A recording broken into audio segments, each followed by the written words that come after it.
આજે આપણે શીખીશું પૂર્ણાંક સંખ્યાના વિભાજનના ગુણધર્મના ઉદાહરણ।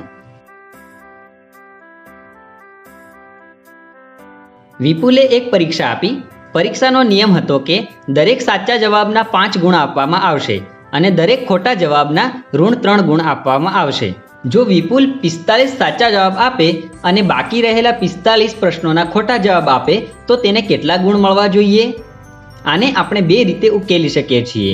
એક રીત છે કે આપણે સાચા જવાબના કુલ ગુણ મેળવીશું અને તે જ રીતે ખોટા જવાબના કુલ ગુણ મેળવીશું, પછી આનો સરવાળો કરીશું। તો વિપુલને મળે કુલ ગુણ બરાબર 45 ગુણ્યા 5 વત્તા 45 ગુણ્યા -3 બરાબર 225 ઋણ 135 બરાબર 90। પરંતુ આને સરવાળા પર ગુણાકારના વિભાજનના ગુણધર્મથી સરળતાથી ઉકેલી શકાય છે, કારણ કે અહીં સાચા અને ખોટા જવાબોની સંખ્યા સરખી છે। એટલે આપણે કહી શકીએ છીએ કે વિપુલે મેળવેલ કુલ ગુણ બરાબર 45 ગુણ્યા 5 વત્તા -3 બરાબર 45 ગુણ્યા 2 બરાબર 90। જેમ કે તમે જોઈ શકો છો, વિભાજનના ગુણધર્મના ઉપયોગથી આવી પરિસ્થિતિમાં પરિણામ સરળતાથી મેળવી શકાય છે। આગળનું ઉદાહરણ।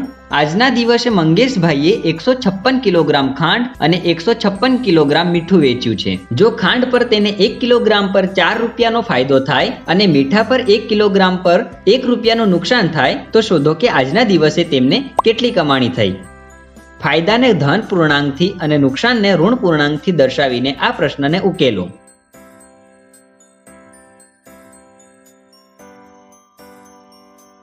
एक किलोग्राम पर खांड पर मंगेशभाઈને ₹4નો ફાયદો થાય છે, જેને આપણે ધન 4 થી દર્શાવીએ છીએ। આવી રીતે 156 કિલોગ્રામ ખાંડ પર મંગેશભાઈને 156 ગુણ્યા 4 રૂપિયાનો ફાયદો થશે। આવી રીતે 1 કિલોગ્રામ મીઠું વેચવા પર તેને 1 રૂપિયાનું નુકસાન થયું, જેને આપણે ઋણ 1 થી દર્શાવીએ છીએ।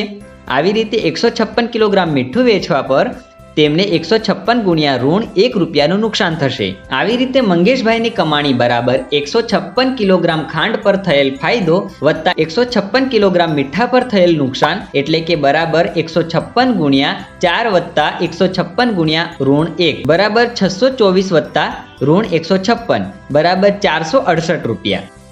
અહીંયા ધન પૂર્ણાંક 468 થી ખબર પડે છે કે મંગેશભાઈને 468 રૂપિયાનો ફાયદો થયો છે। વિભાજનના ગુણધર્મના ઉપયોગથી આને વધારે સરળ રીતે બનાવી શકાય છે।